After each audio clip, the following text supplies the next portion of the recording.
Buenas tardes, buenas noches, buenos días, dependiendo de la hora en que estés viendo este contenido. Estamos en Wordonomics y Geopolítica, un espacio dedicado al análisis internacional y de las últimas coyunturas en la agenda política a nivel global. Vamos a hacer un análisis de los últimos acontecimientos desde México a la Patagonia y luego saltando el charco a Europa, luego a Eurasia, luego a Asia y el Asia-Pacífico. Pues les presento ahorita a mi contertulio, de nombre Esteban, que es mi asesor en estos temas, es uno de los mayores expertos que he conocido y la verdad es que hemos iniciado este proyecto con muy buena energía, muy buena motivación. Ya este sería el tercer episodio. Y pues bueno, no sé con qué quieres empezar, porque ahí la agenda está bastante abultada. Tenemos, por ejemplo, a la presidenta defendiendo a un narco a nivel que no se había visto en mucho tiempo, o prácticamente es inaudito. Sí, Tenemos también este asunto de Trump yéndose como gorda en tobogán en Estados Unidos, embriagándose de poder. Tenemos a Elon Musk también teniendo una gran influencia en su gobierno. Pues no sé con qué quieres empezar. pues si quieres, retomamos un poco esta parte de lo que está pasando esta semana, ¿no? En México con esta carta, que aparte el que le dedica la primera plana es Reforma, ¿no? Entonces también eso Sí, implica varias cosas por ahí, ¿no? En el entendido de que a cómo llega Reforma, ¿no? Y cómo claro. se filtra hacia Reforma, que es pues una de los espacios más fervientes en cuanto al rechazo de lo que está pasando con esta transformación o transformación de cuarta, como queramos llamarle, y pues se evidencia claramente la exigencia, porque no es una solicitud o un apoyo, sino una exigencia, ¿no? Del Mayo Zambada, ¿no? Hacia el gobierno mexicano o hacia, ya pues, lo podemos decir con todas las palabras, hacia el narcogobierno mexicano, ¿no? Porque ya es más que evidente, que Uh-huh. o lo ayuda y lo repatria y es enjuiciado en México, o pues, habrá varias consecuencias, ¿no? Uh-huh. Podríamos decir que la más ligera, pues es que sería que empezar a hablar y a decir quiénes de la cúpula o de la élite morenista pues han tenido o recibido trato del narco, ¿no? O han tenido contacto con el narco, que ya es demasiado evidente. O también, Uh-huh. no es un secreto a voces que efectivamente pues hay una relación, un matrimonio entre hoy el gobierno y las fuerzas pues, de la delincuencia organizada, porque ya no sería solo llamarles narcotraficantes, ¿no? O sea, yo creo que ya les queda corto porque sí se dedican a muchas otras cosas más, ¿no? A muchos más espacios en donde delinquen. Y entonces, pues ya decirles narcotraficantes, pues es pecata minuta. Pero bueno, eh, si lo queremos mantener de manera simple, pues sí, el matrimonio que existe entre hoy y el gobierno, que no es de ahorita, ¿no? Y eso ya creo que lo hemos aclarado y lo hemos dicho, ¿no? Es un matrimonio que ya tiene muchos años, pero hoy, pues, sea ese matrimonio, la parte donde se mantenía sumisa, por decirlo así, hoy se ha revelado y está más vigente y teniendo mucho más escaparate que antes, ¿no? Que es la parte de los cárteles. Entonces, pues, ¿qué va a pasar? Pues podemos tener ahí varios escenarios, ¿no? Pues algunos más que tal vez tú ya hayas contemplado, ¿verdad? Pero pues uno se me hace casi imposible, ¿no? Que el gobierno otra vez vuelva a jugar la carta que ya jugó con el general Cienfuegos, ¿no? Entonces, yo creo que esa carta o ese as bajo la manga ya lo quemaron. Entonces, pues yo lo veo difícil que vuelvan a tratar, o tendrán que ceder mucho de lo que dicen soberanía para volver a poder traer al Mayo sin una cosa, pero les va a costar y les va a costar mucho y el precio va a ser muy caro. Otro, Claro. pues, estamos viendo la confirmación o ratificación del matrimonio que hemos dicho siempre que ha existido entre el gobierno, ahora más que nunca, ¿no? Ya pasó de ser de un escenario, por decir sumiso, o sea, escondido, a ser un protagonista muy real en la cotidianidad mexicana, ¿no? Y más en el gobierno. Otro escenario posible, pues, es posible que empezamos a ver capturas, si no responde o hay una inacción del gobierno ante esta solicitud o ante esta exigencia del Mayo, que el Mayo empiece a hablar y haya capturas de la cúpula morenista, ¿no? De la ley morenista que también. Sobre todo porque parece ser que está entregando a Moya, Sí, ¿no? A Rocha Moya, y todo está como encaminado a que algunos, tal y como lo he predicho en los últimos podcasts, que todavía hay quien tiene la cara para decir que de dónde saco mi información, pues nada más hay que leer la prensa, o sea, no hay que irse a no es una teoría conspiranoica, nada de eso, o sea, nada más es cuestión de usar el sentido común, ¿no? Pero bueno, en tiempos de la 4T, el sentido claro. común es el menos común de todos los sentidos, ¿no? Entonces, Exacto. Igual que a ti me pregunta mucha gente, ¿de dónde sacas estas teorías, ¿no? O estas hipótesis que lanzas? Pues, simplemente, pues hay que leer, ¿no? Hay que leer la prensa tanto internacional como nacional para darse exactamente. cuenta que pues, las cosas están así. Inclusive hay gente o allegados que ya que se encuentran pues, en las cámaras, que dicen que en el radiopasillo de las cámaras se habla de detención, pues, inclusive de unos 3 o 4 políticos que les gustaría tener para dar un buen escarmiento o castigo, ¿no? Entonces, entre esos, pues, quieras o no, está el amigo o ex amigo de Trump, que es precisamente pues AMLO, ¿no? Que quisieran tenerlo ahí como un escarmiento. Pero bueno, ya veremos. Bueno, en lo personal, yo dudo mucho que se dé esta situación, entreguen al expresidente. Yo sí lo dudo mucho porque creo que uno de los pactos que hay entre las cúpulas estadounidenses y las mexicanas es que los expresidentes no se tocan, ya sean del color que sean. Y la otra es que yo creo que obviamente va a arrojar a los achichincles primero por debajo del autobús antes de entregarse a él mismo. Y justo también la cúpula morenista no puede darse ese lujo porque ya vemos cómo se empiezan a ver grietas en toda la coalición morenista a la ausencia de este liderazgo un tanto mesiánico y caudillista que tenían en Andrés Manuel. Y creo que sin esa presencia, el gran reto de la perseverancia de Morena como entelequia política es encontrar la cohesión y la unidad en todos sus pragmatismos, porque son una entelequia llena de contradicciones ideológicas, una entelequia llena de formatos muy sui generis de cómo ejercer la política en el país. Y entonces, pues yo creo que si nos ponemos como un poquito más perspicaces, creo que la cúpula morenista no se puede dar el lujo de entregar al caudillo, que es el símbolo que mantiene todavía unida a la coalición. Y si es que realmente tienen un plan de transeccional, porque yo, por lo poco que veo, es que sí tienen ya muy claro que ellos van a estar en el poder unos 20 o 30 años. Entonces, sí tienen que usar el sentido común, ¿no? Pues, es que aquí, pues claro, la cúpula morenista o la militancia dura de Morena, pues por supuesto que no lo entregaría.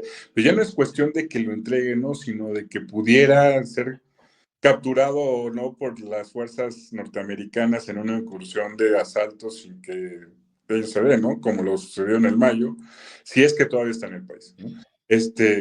ya creo que podría suceder que haya una ruptura de ser intocable, ¿no?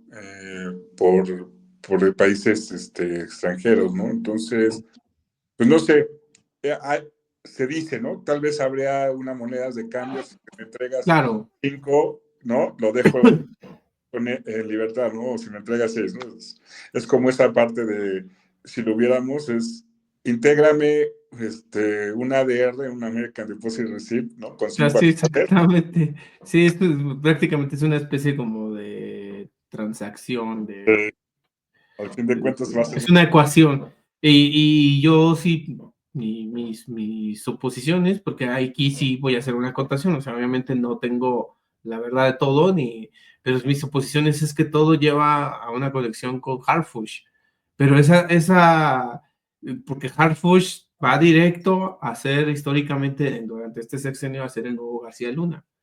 Es un secreto a voces dentro de la gente que realmente estábamos enterados de de los historiales de cada uno de estos personajes. Pues sabemos que él va a ser, él tiene ahorita el poder que en su momento tuvo García Luna, tiene las conexiones, los contactos con el crimen organizado, no nos hagamos, es obvio que las tiene.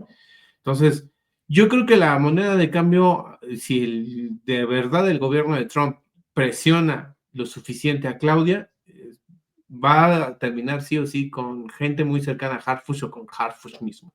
Pero de entrada, primero, el que sí ya, ahora sí que voy a hablar irrespetuosamente, el que ya valió madres es el pinche gobernador de Sinaloa. O sea, él ya, ese güey está frito, es como dice el corrido de Breaking Bad, ese compa ya está muerto, nomás no le han dicho, no se ha enterado. Y yo creo que esa es la primera moneda de cambio, lo que claro. hasta cierto punto creo que calmaría un poquito las aguas momentáneamente con Estados Unidos, porque yo creo que pues, tenemos 4 largos años en los que el gobierno de Trump va a utilizar esta muletilla para seguir presionando y hacerle manita de puerco al gobierno mexicano. Sí, claro, o sea, digo, no puede, tendría que haber otra orden ejecutiva para decir ya no lo son, ¿no? Ya no grupos terroristas, ¿no? Sí, pero estoy totalmente de acuerdo contigo que el primer sacrificio, ¿no? El que van a llegar primero al sacrificio, pues va a ser Moya, ¿no? Ya no, Rocha Moya, ¿no? Ya es imposible que que siga ahí, ¿no? Es insostenible.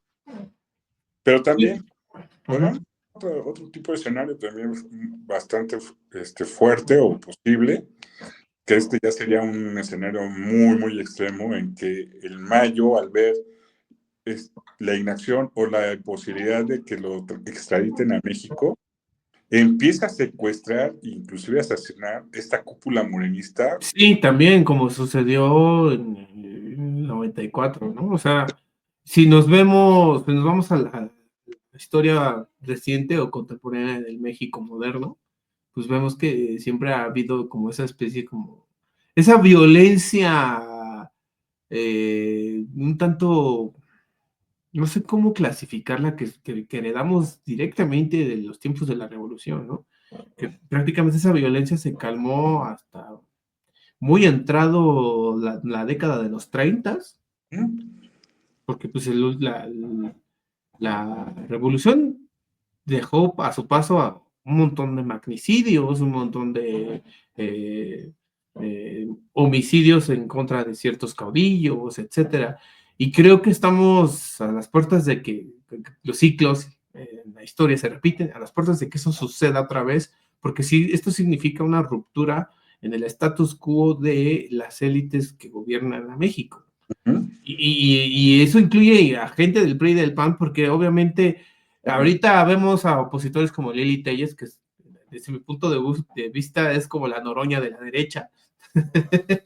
Le gusta gritar mucho, es muy histriónica, etcétera, pero pues en los hechos no ha logrado nada, ¿no? O sea, y creo que hay mucha gente dentro del PRI y del PAN que pues, se llevan de manita sudada con Morena, que tras bambalinas, la izquierda y la derecha, porque ya ni sabemos si la izquierda es izquierda, si la derecha es derecha, Está totalmente desdibujado el espectro político en México, como en muchos países del mundo, y mi intuición me dice que hay una conexión insalvable entre todas estas cúpulas, porque de hecho hasta la forma en cómo se han entregado el poder, cómo han cedido el poder a Morena, a mí me da la perspicacia de que hay un pacto de impunidad muy grande.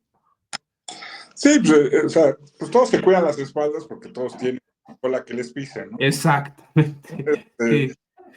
O sea, yo te dejo que llegues y que juegues, ¿no? Para que ahora sí te invito a la repartición del pastel. Uh-huh. Me vas a cuidar las espaldas, ¿no? O sea. Es como cuando el PRD manejaba la Ciudad de México, ¿no? Y ¿Sí? yo tuve un amigo, por ahí, saludos René, si nos llegas a ver, que decía, ¿no? Que cuando en las alcaldías el PRD empezaba a dar como las cuotas de poder, decir, oye, tú te quieres quedar con los deportivos, tú te quedas con esto. No, no, no, o sea, a mí no me dije, a mí nada más los baños del pinche mercado. Sí. Así. ¿Sabes cuánto? O sea, me dijo, ¿sabes cuánto se lleva el cabrón de los baños del mercado? Sí, yo me fui para atrás, ¿no? Pero es más o menos lo mismo, ¿no? No me abras mi expediente, déjame los baños, ¿no? Más o menos es lo mismo, ¿no? Ahora sí que, ponme donde hay. Exactamente, señor, no me des, solamente ponme donde hay.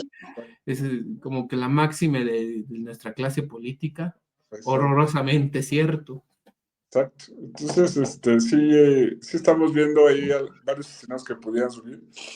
Ya lo veremos en el tiempo, ¿no? Pero sí es eminente que el mayo pareciera estarle exigiendo a un empleado que hiciera su tarea, Uh-huh. ¿no? Entonces, vamos a ver qué sucede, vamos a ver qué reacciones hay dentro de este tipo de negociación. Pues por supuesto, si te presentan una solicitud de extradición, es más, pues es más que evidente que Estados Unidos va a decir, hay un matrimonio, están coludidos, está permeado, y siempre lo hemos sospechado. Que eso podría dar a otro posible escenario que diga, es un estado fallido, Ajá, hay que limpiarlo, entonces invadamos a México y pongamos un nuevo orden o un nuevo gobierno estilo Afganistán, uh-huh. que al fin de cuentas no funcionó y hoy otra vez están los talibanes en el poder, pero, pero un gobierno muy a nuestra manera democrático, ¿no? Entonces, hay muchos escenarios ahí que podríamos estar planteando y podríamos pasarnos mucho tiempo describiéndolos, pero yo creo que de los que hemos platicado, pues son los más susceptibles a que sucedan en el corto y mediano plazo. Claro, y también hay que hacer otra perspectiva de lo que podría llegar a suceder, porque, por ejemplo, yo estoy notando un discurso muy ambiguo de parte de los cabecillas de la 4T.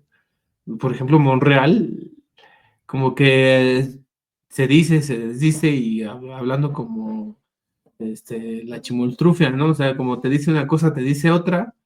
Primero dijo que habría que reconsiderar porque el tipo fue llevado desde el suelo mexicano a Estados Unidos, lo cual indica que el gobierno de Andrés Manuel mintió con cómo se dio esa operación, que de hecho, como dijimos ese día, whatsappeando, que dijimos, es que pareciera que la realidad o las mentiras que dijeron en ese momento les están explotando en la jeta. Pues, ¿qué dices? O sea, ¿cómo es posible que primero dices esto y lo chimoltrufia, güey? O sea, neta, ¿por qué no tienes una línea, no? ¿No tienes alguien que te asesore, vato? Sí, claro. Lo que Damos pasa es asesorías los jueves, no cobramos caro. exacto, hay que empezar a decir, no cobramos caro, güey, para que dejen de decir o exponer algunas sandeces por ahí. Y, por ejemplo, ambiguamente también dio a entender de cómo es posible que este güey diga que el Zambada esté chantajeando a la presidenta. Entonces, pero primero te dijo todo este contexto donde quieren justificar la intervención del gobierno para tratar de extraditar a México a este sujeto, ¿no? Entonces es como, no sé, y esto me da pie a que también hay posibilidades muy altas de que esta manita de puerco haga que suceda una especie de civil war de baja intensidad dentro de Morena, que de por sí ya la había antes de la sucesión, Claro. no se atrevió a decir su nombre, la prueba de ello es que pues, ahí está Marcelo, ¿no? ¿Sí? Marcelo también hizo su berrinche, hizo un poquito el ridículo, pero yo como siento desde mi ser que es como el político más serio que tiene Morena, pues le perdono un poquito todo eso, porque aparte, pues, yo no imagino, es más, ni siquiera estando el PAN o estando cualquier otro partido, yo no imagino a ningún otro teniendo el cargo que tiene o manejando este tipo de cosas arancelarias, de libre comercio, porque creo que no hay otro personaje, o sea, no es porque él sea la gran cosa, sino es que no hay gente de ese nivel. No, no lo hay. Es una pena, pero las filas hoy del gobierno carece de este tipo de personas con un, pues, no, no vamos a llamarle historia, sino con esta capacidad para poder negociarla, ¿no? Y para poder llegar a otras latitudes de frente con condiciones tanto favorables para negociar y llegar a un acuerdo que beneficie mutuamente, ¿no? Creo que pues, no las encontramos, ¿no? Había ahí por ahí, decían que la vieja guardia que llegó y que apoyó a Andrés Manuel en su momento, pues, y que se deslindó, pues era tal vez un poco de la gente que podría haberlo ayudado o habría ayudado a Morena en estos momentos, ¿no? Como Simón Levy, por ahí, Claro. Lefi, como se me fue ahorita el nombre, pero bueno, ¿Jalife? Calife. Que también tiene ahí sus... Sí, que de repente, pero llega, o sea, llega a tener momentos de los que es muy buenos. Sí. Tal vez de repente es toda una diva, ¿no? Y hace Uh-huh. antes, pero yo creo que tiene buenos momentos en que dices, sí podría haber asesorado, ayudado a poner otra cara ante la situación Uh-huh. que está presentando. Sobre todo porque creo que desde Andrés Manuel, a pesar de que su comunicación social fue efectivísima, o sea, no le vamos a quitar el mérito de que toda la comunicación social de las mañaneras, el asunto medio de los medios que manejó la presidencia, pues fue un éxito porque pues, ¿cómo se dice? La presencia del presidente todas las mañanas, etcétera, y consolidó su discurso, etcétera. Pero yo creo que desde Andrés Manuel, a pesar de esto que te estoy diciendo, o sea, dándoles la palomita en esto, creo que tuvieron muy mala administración de las crisis, pero lo que les ayudaba era el halo mesiánico, el halo caudillista de Andrés Manuel, esa especie como de marca impoluta que él se autoproclamó como moralmente inderrotable, etcétera. Todas estas cosas que dentro de su discurso promueve esta especie como de superioridad moral, es lo que protegió a Andrés Manuel de sus crisis. Pero desde que vi cómo se manejó las crisis con Andrés Manuel, tienen un grave problema para manejar las crisis. Sí, pero precisamente, o en este tal vez manejo ligero o imposible de manejar las crisis, hoy tienen a Morena en el inicio de una implosión que podría quebrarse en unos cuantos años, ¿no? Sí, claro. Y muchos dicen que tal vez la derrota de Morena no sea en las urnas, sino sea in-house, ¿no? Sea Sí, por eso precisamente creo que esta manita de puerco que está haciendo el gobierno de Estados Unidos, el gobierno de Trump, sí puede llevar a una confrontación dentro de las cúpulas, porque sí, claramente hay ya sus posiciones, ¿no? Hay como varios personajes que están posicionados y hasta cierto punto confrontados porque representan un algoritmo contradictorio dentro de la misma organización.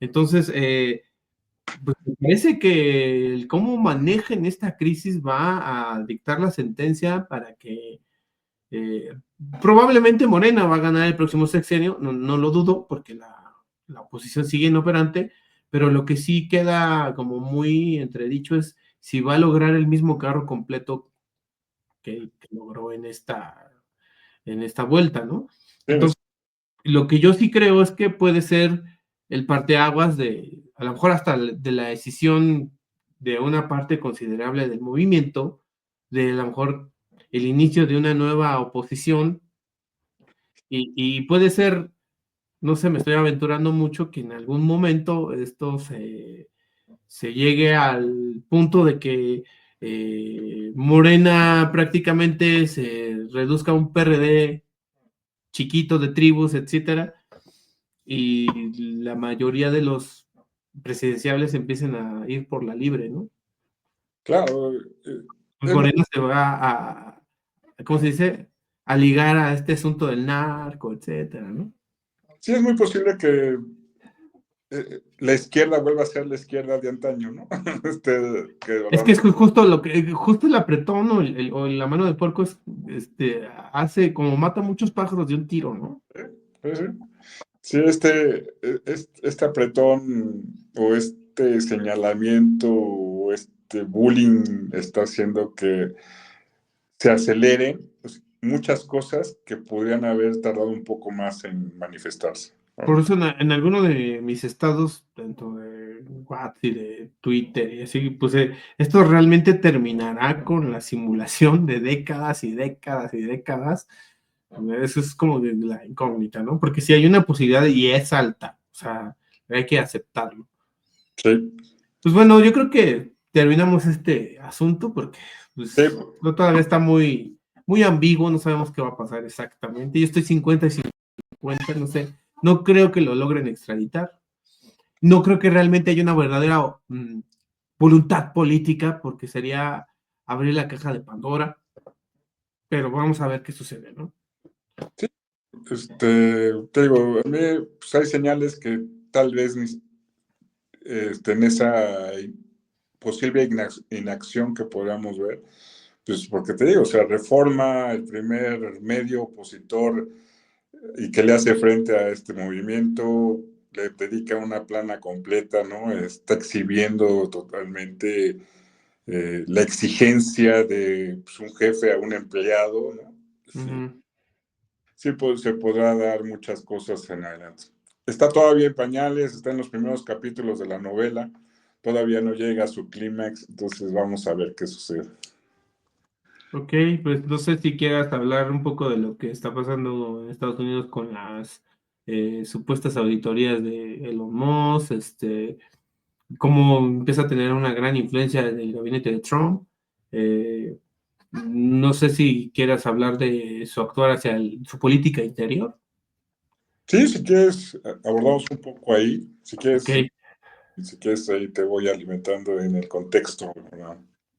ok, pues bueno, se supone que el papel de Elon Musk es hacer auditorías con esta cosa, todavía no entiendo muy bien a qué va, que se llama Doge, ¿Mm? como una especie como de contraloría, ¿no? De eficiencia del gobierno. Es una de las más, de los escándalos más recientes dentro de todas estas contralorías, pues es el asunto de USAID y de cómo se financiaba muchos movimientos subversivos y desestabilizadores en muchos países. El hecho también de que USAID era como una parte de la administración federal que trataba de limpiar la cara de Estados Unidos en el aspecto imperial, ¿no? Como que esta parte de, mira, yo les llevo talleres de pro-democráticos, impulso reformas que hacen mejorar a instituciones de los países democráticos, etcétera, ¿no? ¿Hasta qué punto puede sí servir algo así? ¿Hasta qué punto es un lavado de cara? ¿Hasta qué punto es injerencismo?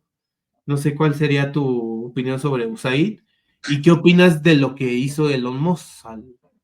Mira, yo siento que había programas, ¿no? En Said que valían la pena, ¿no? Y había otros que no tenían ningún sentido, es más, no había, porque tal vez no podamos decir que había una utilidad monetaria o que había un regreso de esa inversión hacia Estados Unidos, ¿no? De manera monetaria, por decirlo. Pero había otros que sí tenían una utilidad en cuanto a ayuda de, de población pues, que se encontraba pues, un poco en la pobreza o en la extrema pobreza. Había otros que no tenían ningún sentido, inclusive vivimos muchas audiencias, ¿no? Públicas que decían, oye, ¿y esta política que usabas apoyando a los transexuales en Colombia, de qué servía, ¿no? O sea, pero era como también un poco decir, Estados Unidos está para todos y apoyamos todas las causas, somos liberal, ¿no? No importa que no haya un retorno, ¿no? La idea es que siempre veamos hacia el mundo como ese papá proveedor, ¿no? Por decirlo así. Sí, sobre todo porque creo que la administración Trump trae como en su esencia este asunto del retraimiento de la hegemonía de corte global liberal, ¿no? Es un retraimiento de su hegemonía a cambio de emerger otra vez como una potencia imperial. Sí, pero es necesario, ¿no? O sea, otra vez Sí, tienes que regresar a casa, lo básico, sí, poner orden en la casa para volver a salir y exponer, decir, otra vez estamos listos, hoy tenemos otra vez esa ideología, ese nacionalismo, que inclusive que podía caer en patrioterismo o patriotería, ¿no? Que, uh-huh, que es evidente. Pero no está tan errado, pareciera loco en algunos momentos, porque cómo regresas a eso, a los básicos, uh-huh, a lo que hizo grande en su momento Estados Unidos como nación, y sabiendo que hoy adoleces de muchas cosas, y adoleces claro. sobre todo, pues, en primer lugar, lo que todos sabemos, ¿no? La parte de la drogadicción creciente entre la generación que hablábamos igual la otra vez, que seguramente va a haber una generación perdida ahí, joven de estadounidenses que se vean sumergidos totalmente en las adicciones o inclusive hasta muertos, ¿no? Uh-huh. Y veremos que efectivamente, pues sí es necesario regresar, consolidar para volver a salir. No está del todo equivocado, pero hoy no va a ser un proceso de 4 años. Eso es claro. Te va a llevar mucho más. También podemos ver que igual Trump se elige uno más. Ya vieron que no funcionó con los demócratas y no se les ve cara a los demócratas.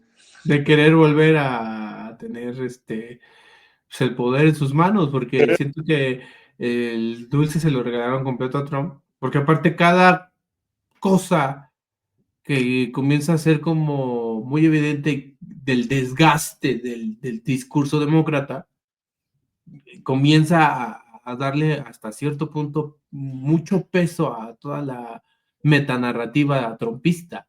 Le da un peso enorme en el aspecto de que el electorado, por ejemplo, va a ser un asunto que pareciera ser completamente banal y que a lo mejor no tiene nada que ver con lo que estamos hablando, pero el hecho de que pusiera a RFK como ministro de salud y que diera marcha atrás en el asunto de la OMS y de que va a revisar a concienzuda manera todo el asunto de las vacunas, etcétera, más allá de si se es antivacunas, si esto demuestra que había algo encubierto, ¿me explico? O sea, no hay ya forma de ocultarlo. En el asunto de la pandemia hubo mucha manipulación, mucha infodemia de parte del mismo gobierno, de parte de los mismos medios oficiales.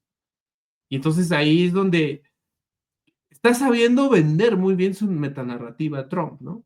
Sí, claro. Y creo que más allá de tenerle miedo, yo creo que tendríamos que prepararnos en el aspecto de que eso va a ser un terremoto de gran magnitud, por ejemplo, en la industria farmacéutica, ¿no? Y bueno, ahora retomando el asunto de que los demócratas, a cada paso que dan, alimentan a esta narrativa. Sí, no han encontrado la contranarrativa a todo lo que está poniendo Trump en la mesa, ¿no? Pareciera igual que nuestra oposición en México, ¿no?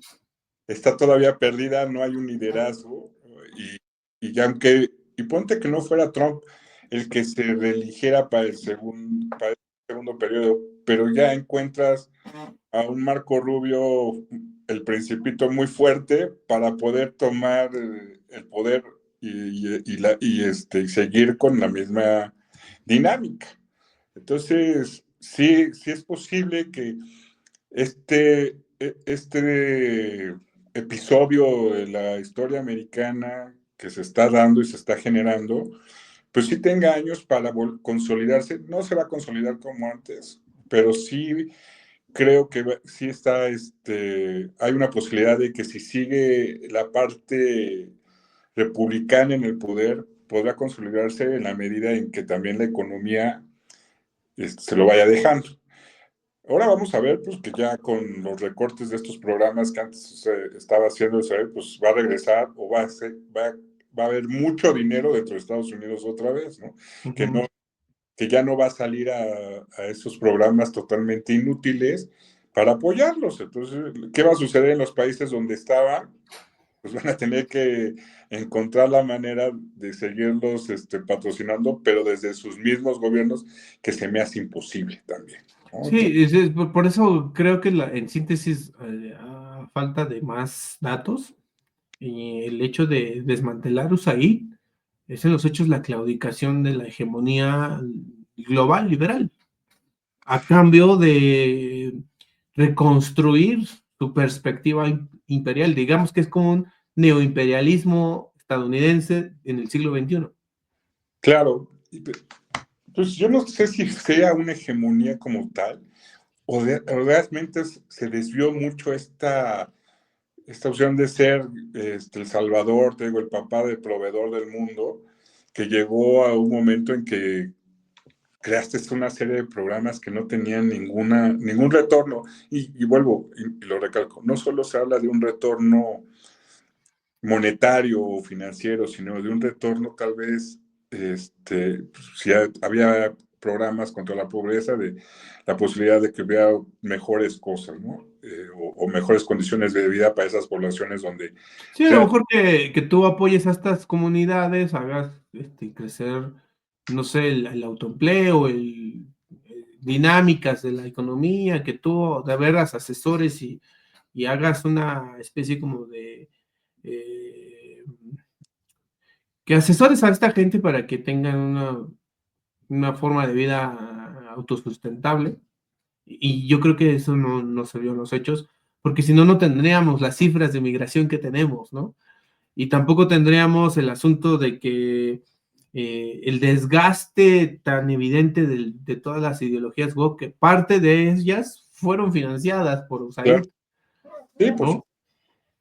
pero volvemos a ver, tampoco USAID hacía las auditorías pertinentes para ver qué estaban haciendo con ese dinero que según iba para esos programas. Sí. Entonces también en ese mucho abarcar se apretó poco. Sí, Entonces, claro. Entonces como que quiero estar en todo, no importa si es izquierda, derecha, no importa si es arriba, abajo. Y como dice el dicho muy mexicano, el que mucho abarca, poco aprieta.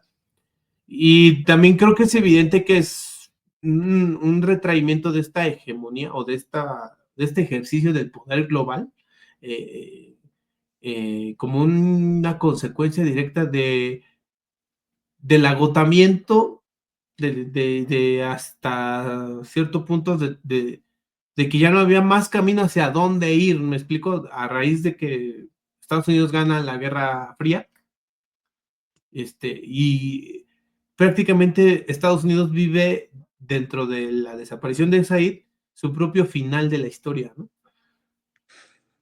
se acabaron las ideologías, se acabó todo, porque pues, ya no te va a servir, ya mejor regrésate a lo básico, ya está ahí.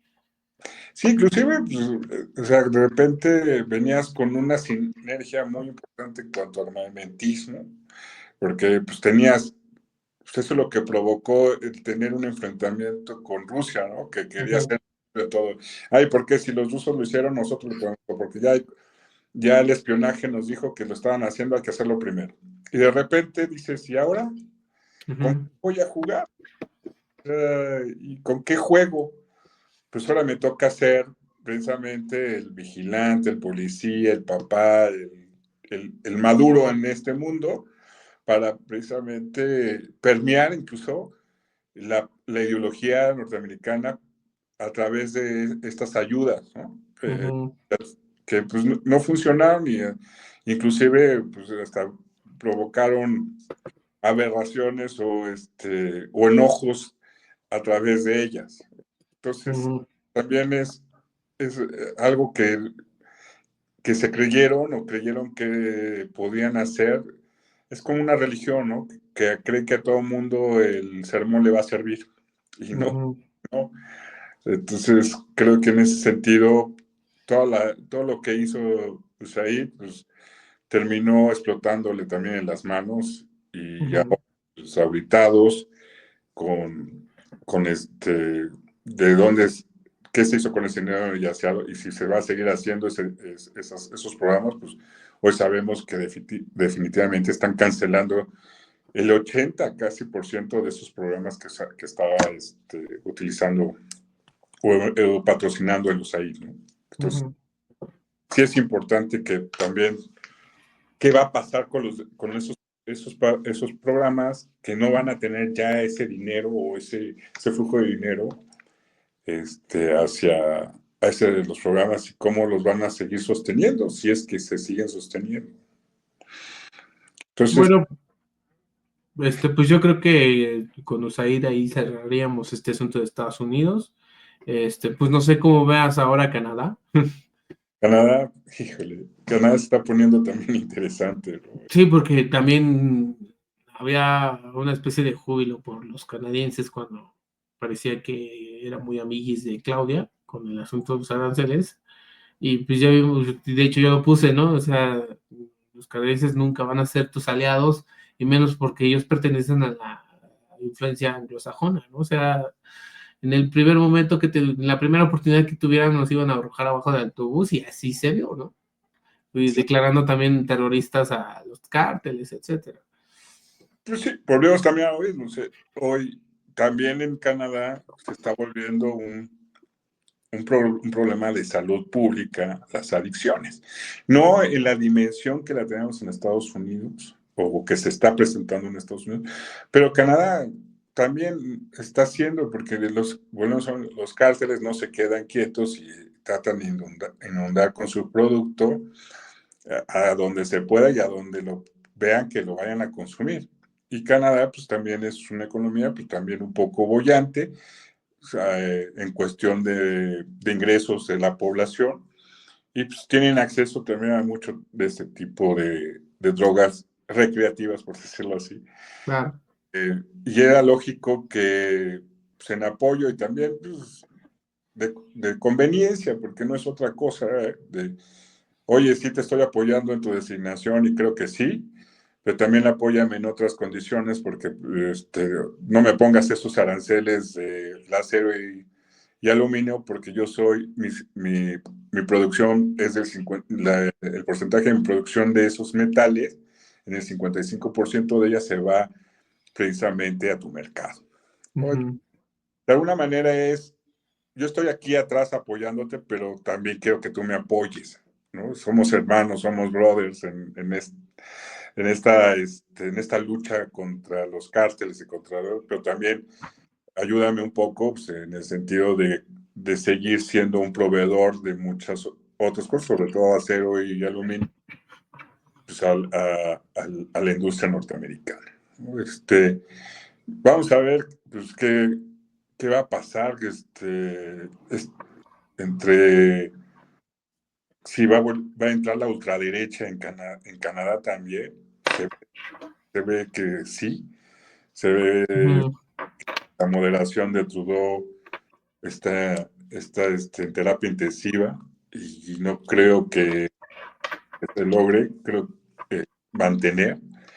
Y pues por supuesto Canadá va a jugar con Estados Unidos, o sea, no va a jugar con México en ningún sentido, aunque Trump diga el 25 es para tanto canadienses, también nos consumen y tenemos mucho dinero, pues va a decir, prefiero tener a los canadienses, ¿no? De mi lado que a los mexicanos, ¿no? A los mexicanos simplemente los voy a tener ahí como el patio trasero donde toda la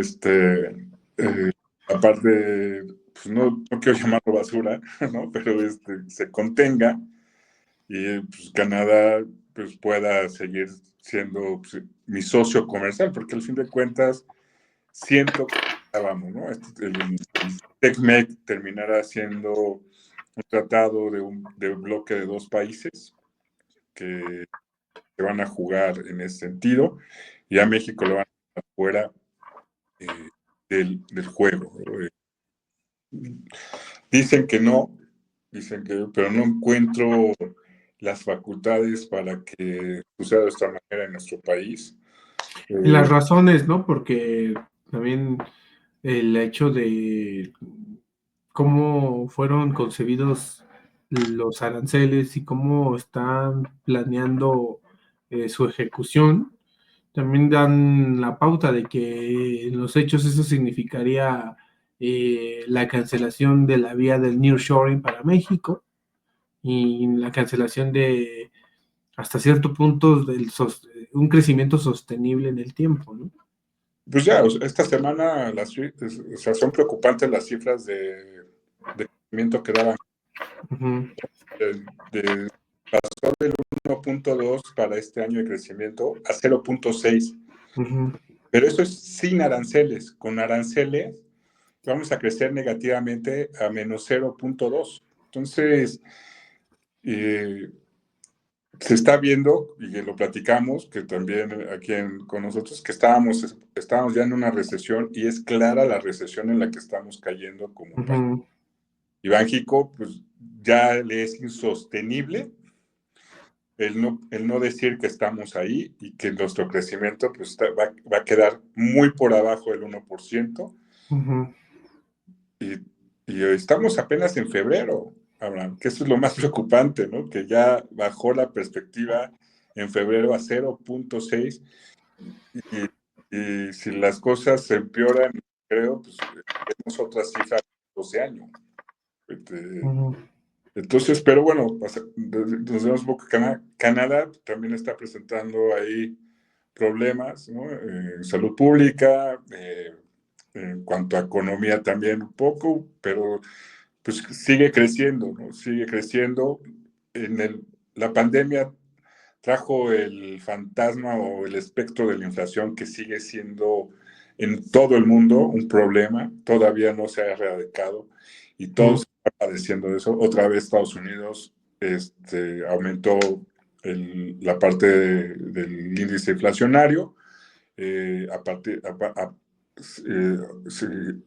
de que bajaron también las tasas. Dicen que aquí seguiremos con ese rally hacia la baja de tasas, pero pues, eso va a tener un efecto contrario en la inflación, que lo estaremos viendo. Sí, también va a tener un efecto en el aspecto de que ya te quitan hasta las cosas que te hacían atractivo para la inversión, ¿no?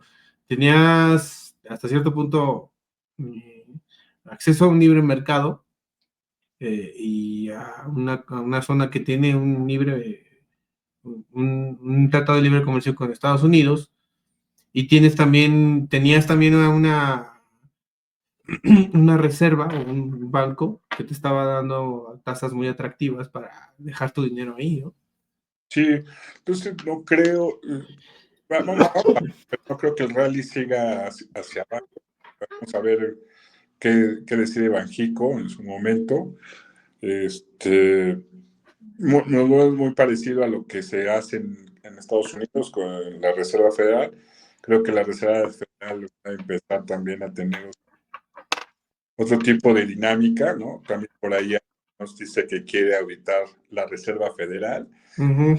También podemos ver un cambio radical en cuanto a la postura de la Reserva y pues, sacar estos trapitos al sol, ¿no? Que pudiera tener la Reserva desde Alan Greenspan, que por ahí se escondió mucho también con la crisis del 2008. Sí. Y luego Miguel Aarón, Chanot Bernac, algo así se llamaba, ¿no? Bernanke se llamaba, ¿no? Bernanke. Que después fue funado, ¿no? Porque tuvo un escándalo sexual, creo, ¿no? Uh-huh. Bueno, vámonos al cono sur. Sí. Ya vimos que Milei sí se metió en un semejante problemón, porque sí hay ya unas acusaciones judiciales en su contra. Y tenemos la violencia exacerbada en Colombia, que pareciera ser que tenemos otra vez un problema muy serio de violencia, de narcoviolencia. Y pues tenemos a Venezuela en el limbo.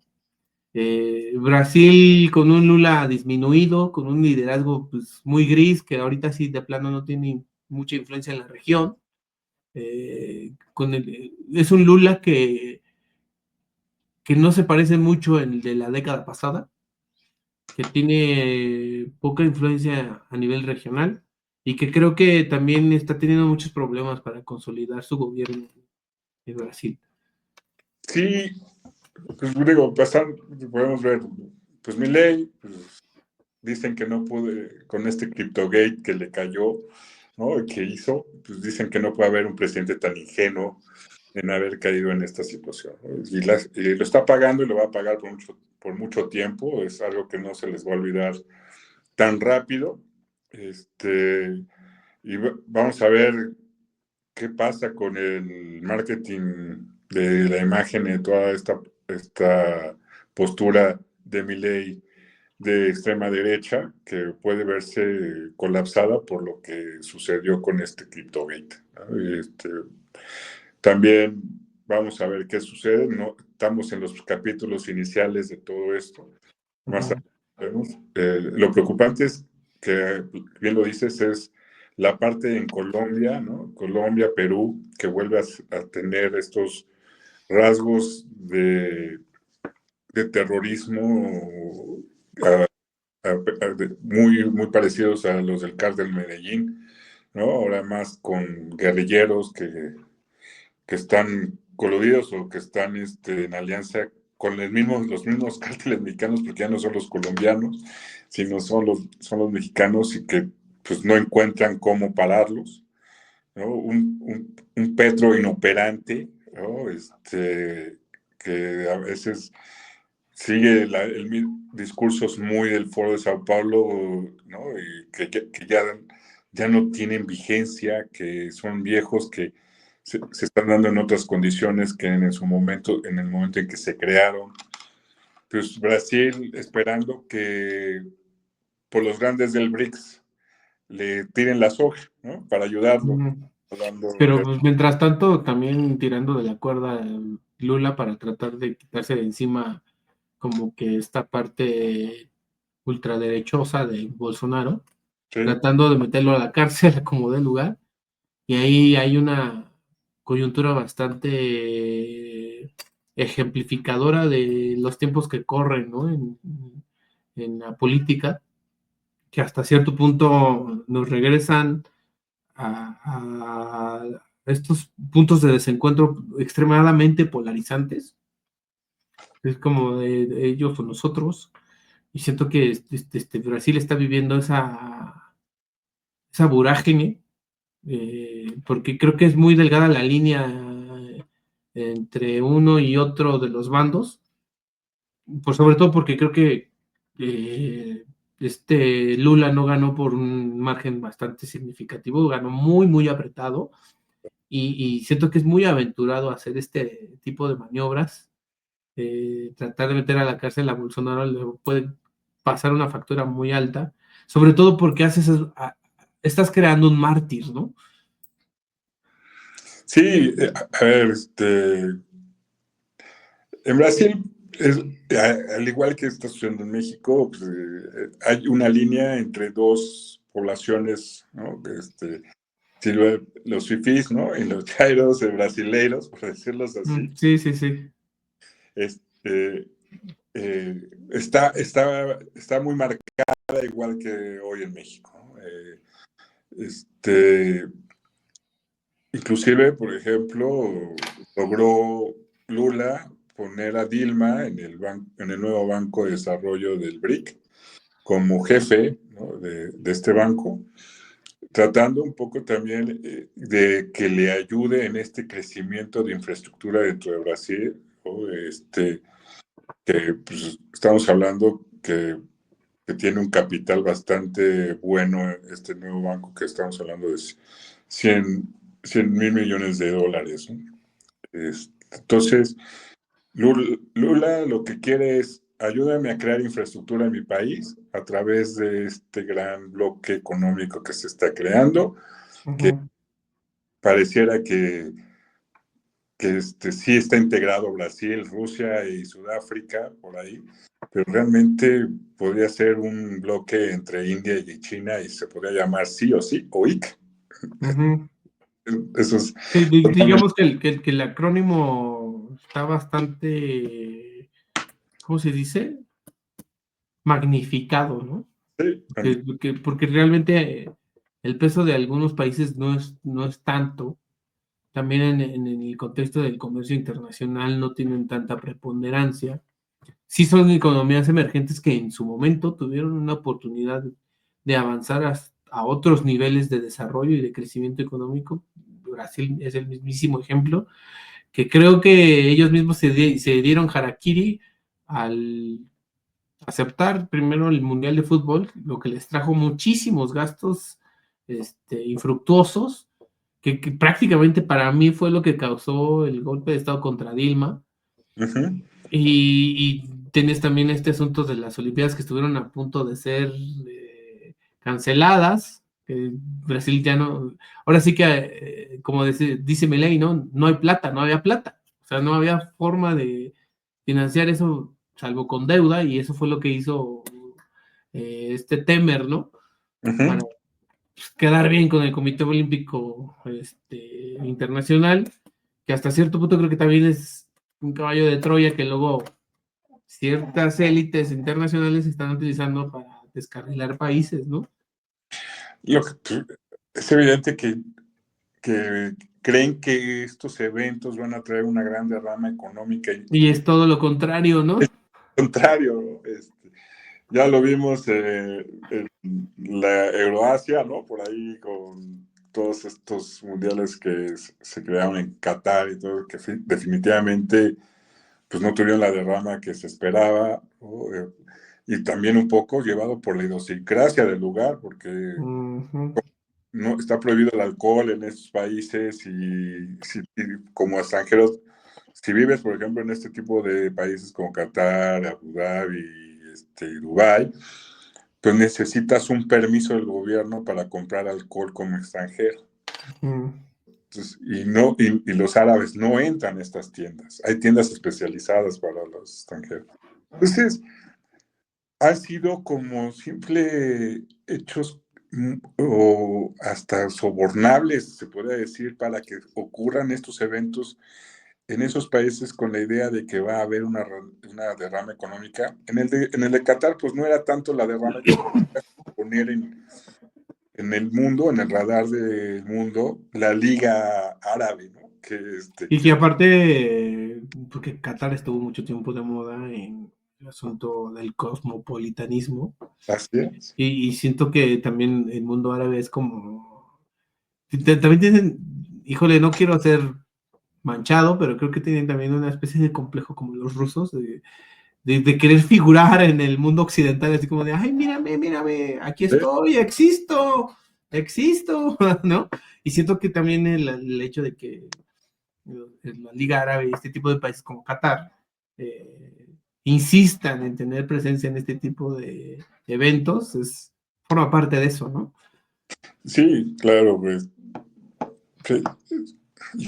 Ahora vemos, por ejemplo, Entró muy rápido al juego lo que fue los Emiratos Árabes Unidos y Arabia Saudita se quedó un poco relegada. Ujú. Evolución, ¿no? Inclusive Arabia Saudita ahorita se quiere posicionar como una de las grandes potencias en Medio Oriente, tratando de opacar precisamente a los Emiratos Árabes Unidos, ¿no? Inclusive pues es de los países que ha levantado la mano para ser incluidos dentro de el bloque BRIC, ¿no? Que ya saltamos a algo más allá. Ya te saltamos el charco sin darnos cuenta.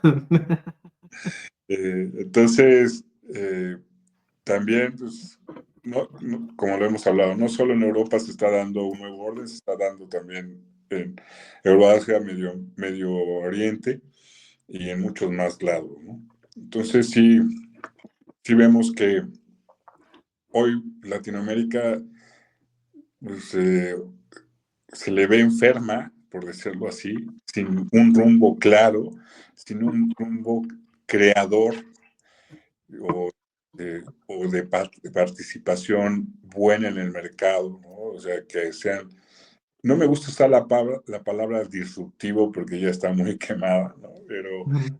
sí como tener protagonismo un poco en el sentido de que se está cambiando esa Latinoamérica pobre, envejecida por una Latinoamérica nueva, dinámica, incrustada en la tecnología, y pareciera que estamos retrocediendo siglos muy rápido, ¿no? Muy, muy rápido, y que es insostenible en esta época, siento yo. Pues sí, yo creo que en resumen también hay una especie de pérdida del rumbo, también a raíz de este retraimiento hegemónico de Estados Unidos.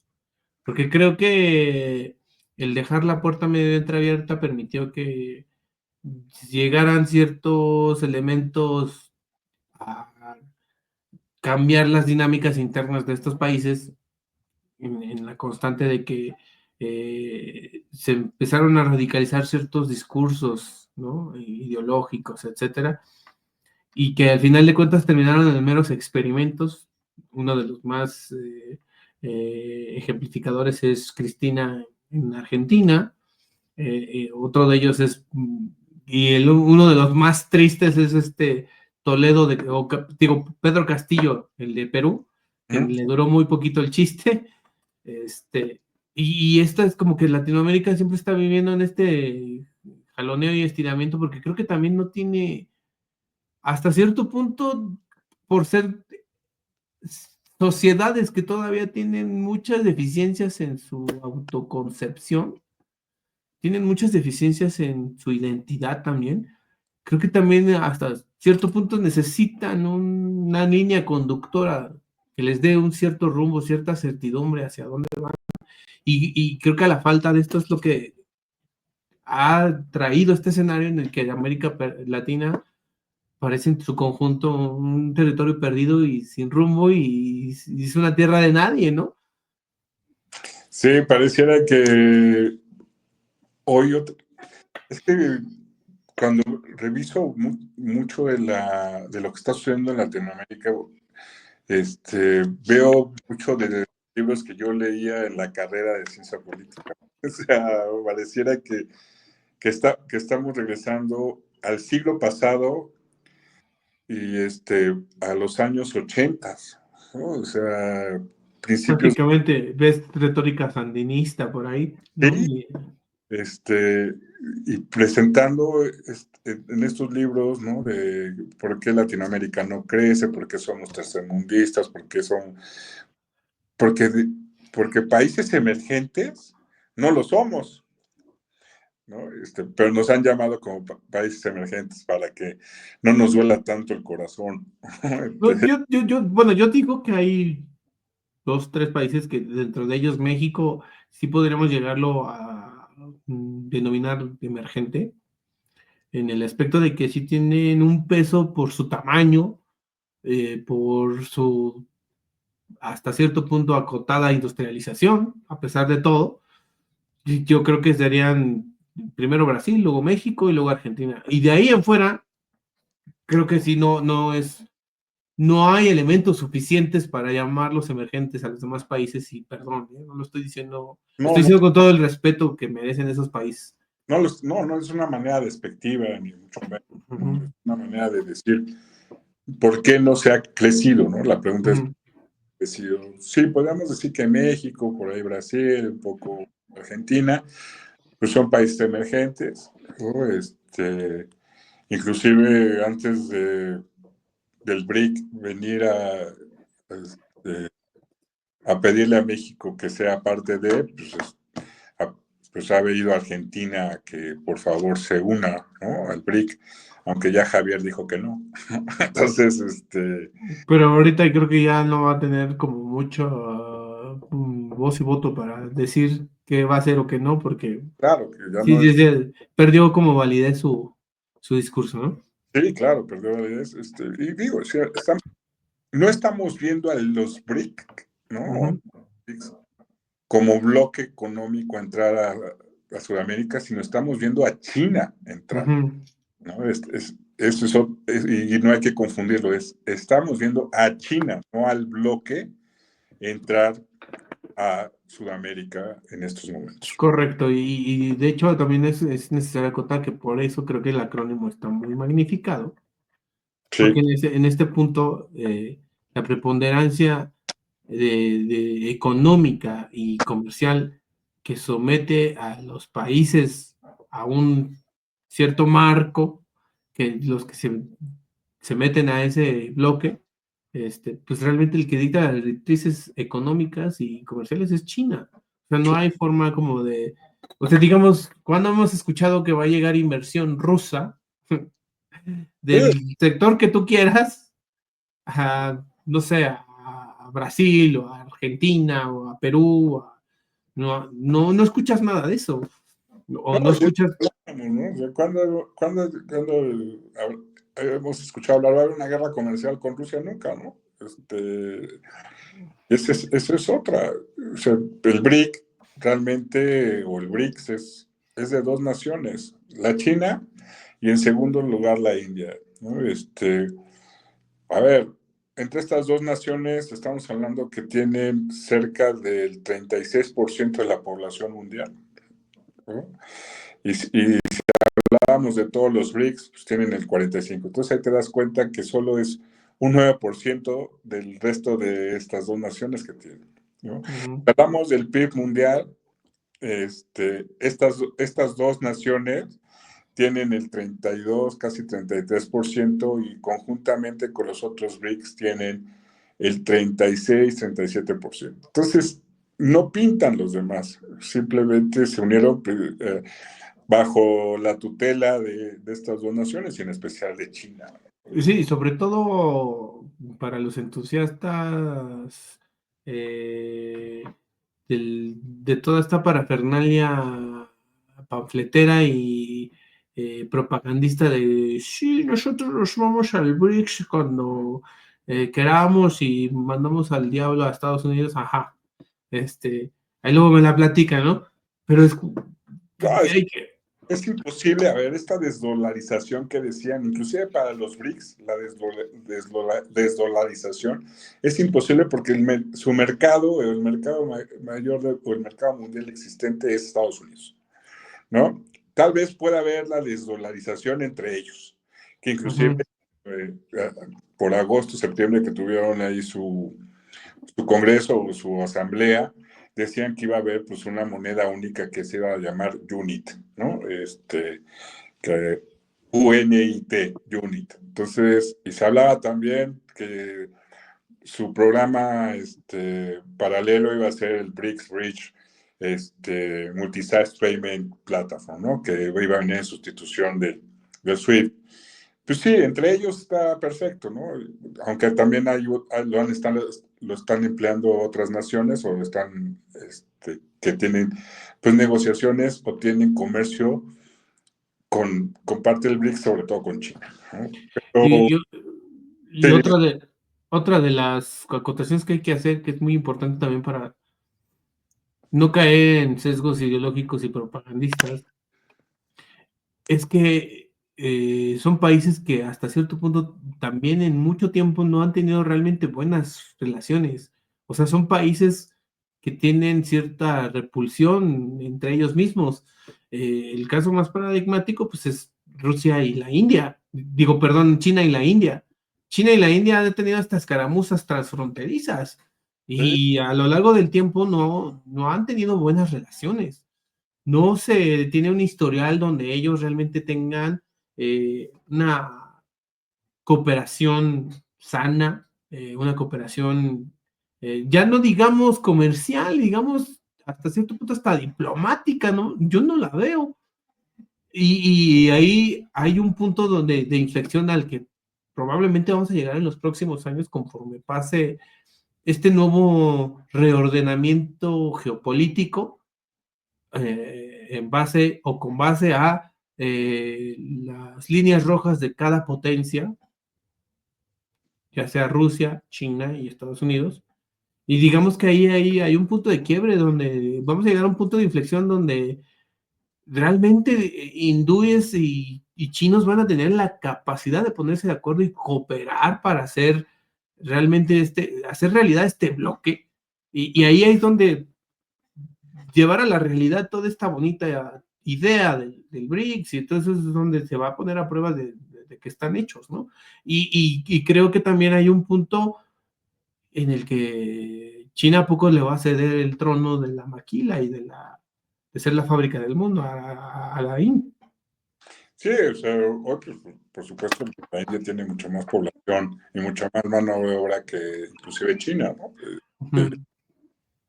No creo que suelte tan fácilmente el mercado, solo es porque realmente tiene que estar dentro de su población o dentro de su territorio esta maquila, porque si no, pues, ¿de qué sirve que estés devaluando la moneda tanto para tener este tipo de competitividad hacia afuera? No puedes ceder este mecanismo hacia la India porque no tendría caso que estuvieras devaluando tu moneda sistemáticamente como los vienes haciendo para tener esta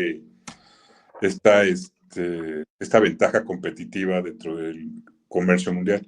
Y ahora esto no implica, por ejemplo, que la India realmente no tenga ganas de figurar, porque sí las tiene, o sea, Ah, no, claro. lleva 10, 15 años con un crecimiento sostenido, incluso ha llegado a los 2 dígitos. Sí, De hecho, yo si fuera chino estaría muy preocupado claro. con respecto a la India. Solamente se podría dar esta relación de alguna manera si entre ellos, ahora sí que sacando a Brasil, Rusia y Sudáfrica, se quedan ellos como como un ente o un bloque económico y hicieran su propia moneda, ¿no? Que realmente sí se viera realidad que el unit naciera, pero porque ellos dos van a comerciar y van a crear esta moneda para tener una mayor ventaja comercial ante el mundo, ¿no? Entonces, pues veremos cómo se dan las cosas. O sea, India tampoco es que se vaya a quedar con los brazos cruzados y deje pues, que China no le reconozca esta validez, O no lo deje jugar, ¿no? no lo deje jugar. Y sobre todo porque a China ya le pasó este ciclo, ¿no? De los países que empiezan a acceder al primer mundo. A China ya le está pasando la inversión de la pirámide poblacional y, oh sorpresa, China ya no es el país más poblado del mundo. ¿Quién tiene el mono demográfico más alto del mundo? La India. Ya. Así es. Entonces, pues vamos a ver qué sucede también ahí en esa parte de ahí, ¿no? China. El BRICS, por supuesto, a México nunca nos van a ver como parte de ese BRICS. Yo lo dudo mucho. Los utilizan como una moneda de cambio propagandista, porque Sí, creo que hasta la misma gente que anda en eso, no, sí, México, wow. Pero pues obviamente es como para tratar de meter calambres en ciertos sectores estadounidenses donde hay cierta correlación de fuerzas entre sectores comerciales, etcétera. Yo siento que es como esa parte propagandista del discurso, pero Sí, que no tiene, los hechos no tienen ningún fundamento, no tiene ninguna forma de influir en la realidad hasta el momento, ¿no? O sea, no hay forma, no hay mecanismos para que México realmente figure ahí. Para empezar, porque su excesiva dependencia con Estados Unidos lo deja fuera de la jugada. O sea, a pesar de que es el país con más tratados de libre comercio, esa apertura no ha sido bien aprovechada ni con Europa, ni con Eurasia, ni con Asia-Pacífico.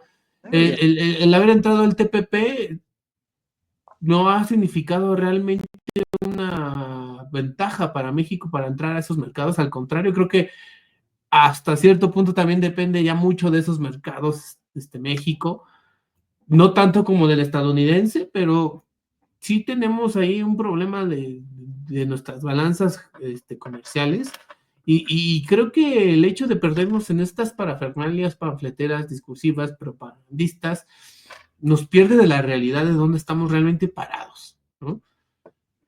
sí. A ver, pues es en la tónica de, si tú no nos quieres, si nos haces el fuchi, tengo a alguien más con que sí me está haciendo ojitos, ¿no? Pareciera una relación de noviazgo. Una relación de noviazgo tóxica, ¿no? Pero pues, es que a mí México se me hace como ese niño, como esa niña berrinchuda veinteañera que quiere cortar al Sugar Daddy de 40, 50 años y dice, ay, encontré a otro que es de mi edad, pero pues el de su edad no le puede pagar la tarjeta de crédito, no puede, ¿Sí? no puede pagar ciertos lujos, ¿no? Entonces creo que, pues no sé, México, piénsalo bien, ¿no? Piénsalo muy bien. Sí, claro, pues, es como de pasar de alguien que te da todo a que tengas que pagar el 50%, ¿no? Sí, claro, o sea, y es que aparte, no todo lo que consumimos, no creo que todo lo produzca China, o no todo lo va a producir Asia Pacífico, o sea, hay muchas cosas que sí se producen en Estados Unidos que son realmente cosas que consumimos aquí, canasta básica, Sí, sí, y sí. simple y sencillamente su transporte es todo un show, toda una parafernalia técnica y de recursos, etcétera, barcos. O sea, creo que la gente no tiene ni idea de todo lo que implica ese intercambio comercial, ¿no? No, pues, a ver, si a la gente hoy le dijeras que hubo una crisis de contenedores, está a decir, ¿de qué? Ujú. ¿Qué pasó? ¿Por Que de qué? hecho la hubo, ¿no? Con este caso este buque que se quedó encallado en el ¿Eh? canal de Suez, ¿no? Sí, pero pues le dices, a ver, una crisis de contenedores, ¿y eso qué? ¿Qué se come? Pero pues es que cuando hubo esa crisis en la pandemia, pues no había microchips, no había producción de autos, no, etc. Y por eso el nearshoring. ¿Y eso dónde viene, este, ¿cómo se llama? Empaquetado para que yo lo consuma? Porque así como me lo estás diciendo, no lo entiendo.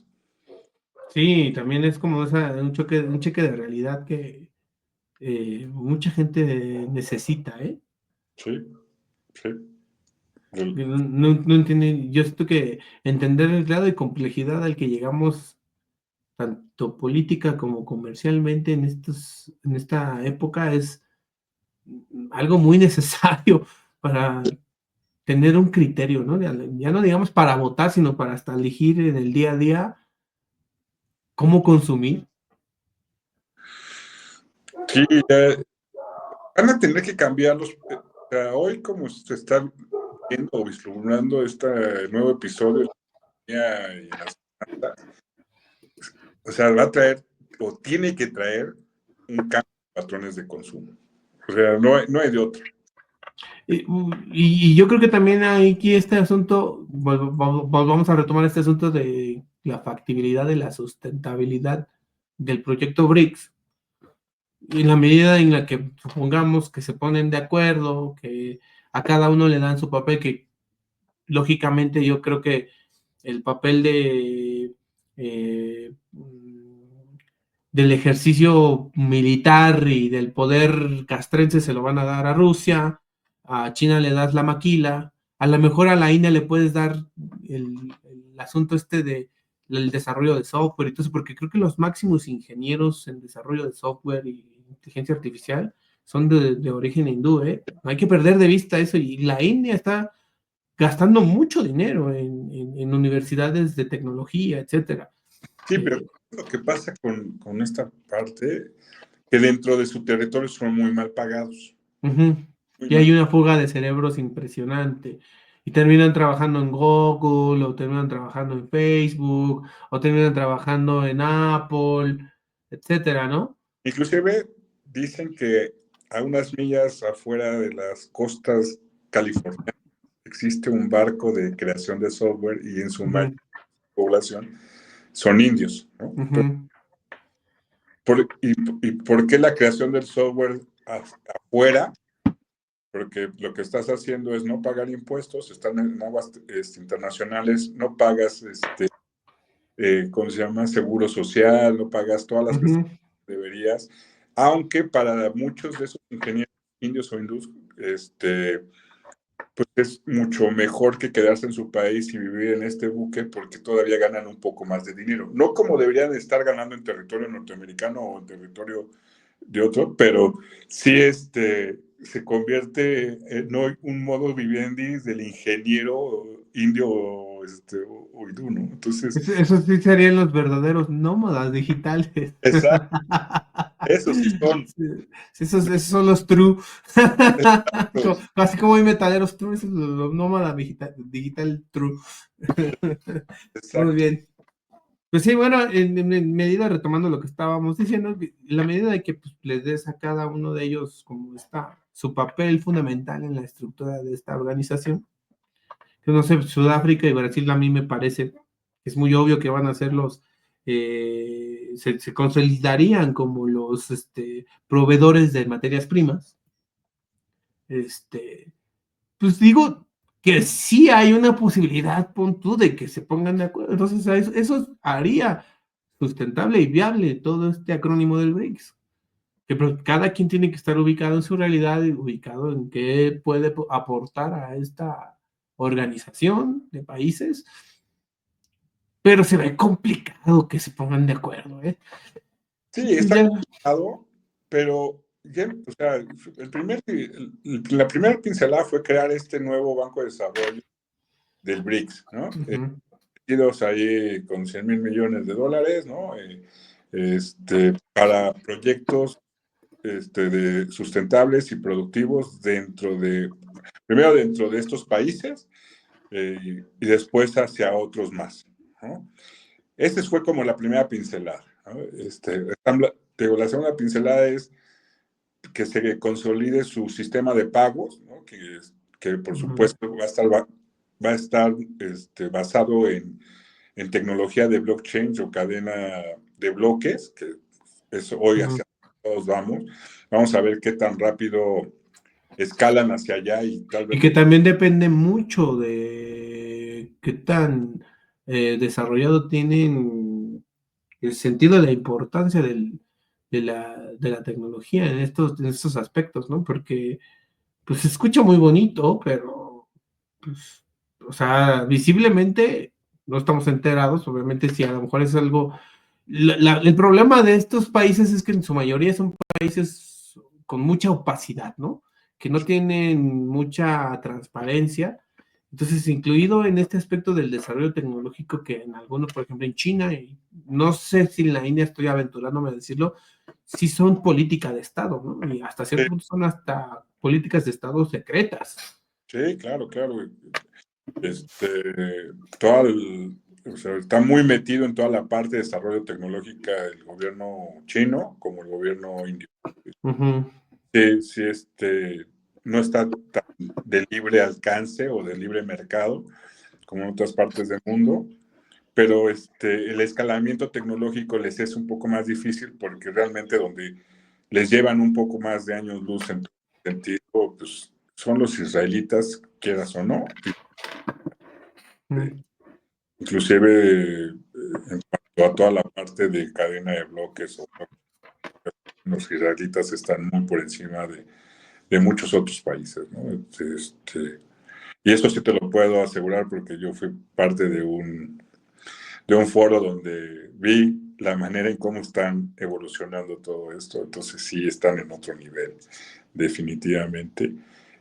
Vamos a ver, pues, todo, o sea, hay muchos aspectos todavía por cubrir en el BRICS, que la moneda, el sistema de pagos, inclusive hasta se hablaba de una agencia calificadora dentro del BRICS, ¿no? Entonces, ya estamos hablando de ser un pequeño bloque con sus propias reglas de manejo, ¿no? Entonces, eh, ¿te acuerdas que hablábamos de pues, qué usaba Rusia para el envío de dinero y que pues, ahora que lo sacaron del SWIFT, pues Rusia también tiene un propio sistema de transferencias de mensajes, ¿no? De pago, utilizando un poco también a China en este sentido, pero a China ya lo están sancionando la comunidad mundial. Entonces, pues también la apertura de todo esto va a estar muy, muy padre, porque aparte está también Rusia, por ahí tiene un sustituto de Visa y Mastercard, ¿no? Que se llama Mir.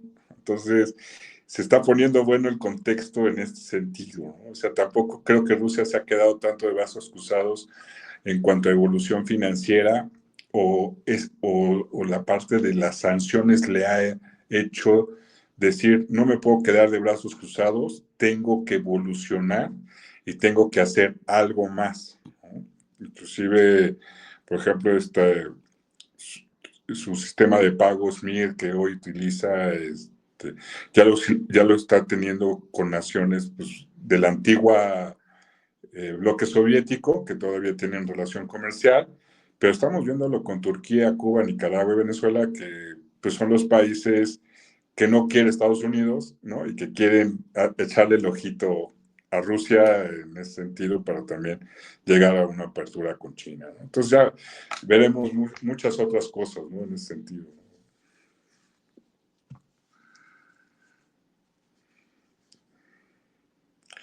Se apagó tu micrófono, lo traes desapagado. Ok, sí, pues es una situación muy compleja que va a definir definitivamente el rumbo del siglo XXI. Creo que abordamos de una manera integral todos los aspectos de lo que podría ser el BRICS en un futuro cercano, unos 5, 10, 15 años. Y pues ya nada más me quedaría como a manera de acotación y de también meter por ahí una conclusión. ¿Cómo ves el asunto de la pacificación de Ucrania y cuál es el papel que está tomando ahí el BRICS? En unos años vamos a ver también a China tomando Taiwán, probablemente. Y cómo ves, cuál es su forma o la influencia que podría llegar a tener ahí este asunto del BRICS. Pues, volvemos un poco a esta parte del nacionalismo. Estamos evolucionando de un nacionalismo integrador y liberal hacia un nacionalismo totalmente desintegrador y étnico, ¿no? Ya, ya no se va a ver este amiguismo o este We Are the World como platicábamos la otra vez. ¿Qué va a pasar con la toma por ejemplo, de Taiwán? Pues si sigue Trump, pues simplemente le va a decir, be my guest, ¿no? Adelante. No creo que haya una confrontación ni nada por el estilo. Creo que lo va a dejar ser China en este sentido. Y la otra parte de la paz, pues vamos a ver que pues, ni siquiera está involucrado pues el que gobierna, ¿no? Entonces vamos a ver qué sucede. Pues se va a dar, y si no se va a dar, y si no se da de manera pacífica, pues va a ser pues a la antigua, ¿no? Fuerza bruta, no hay de otra, ¿no? Creo yo, es mi posición.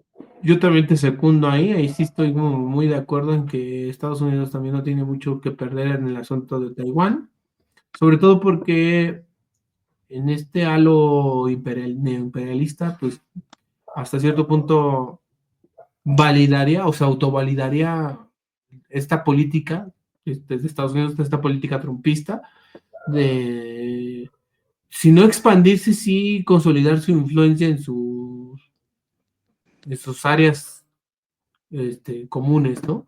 Entonces, yo no veo otra forma de que hasta cierto punto se mantenga una especie de Pax internacional, más que por ese mecanismo, y a lo mejor también en aras de dame chance de eh, comprarte a cierto precio los insumos de chips, etcétera, etcétera, mientras yo consolido acá mi propia industria y en la medida de lo posible yo me voy y te dejo ahí. Es tu bronca, ¿no? Sí, sí, creo que en ese sentido va a ser, va a haber, se va a hablar mucho, va a haber, no, tal vez no de manera frontal o hacia los medios, sino muy tras bambalinas en estos acuerdos de crecimiento y evolución en los sectores tecnológicos, por un lado, en otros sectores de comercio, en fin.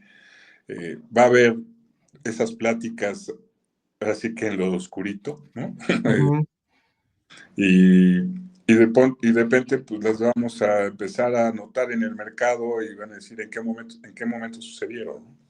Sí, sí, pero pues es como quien dice los mercados habla del flujo del dinero, va a hablar por sí mismo, ¿no? Así es.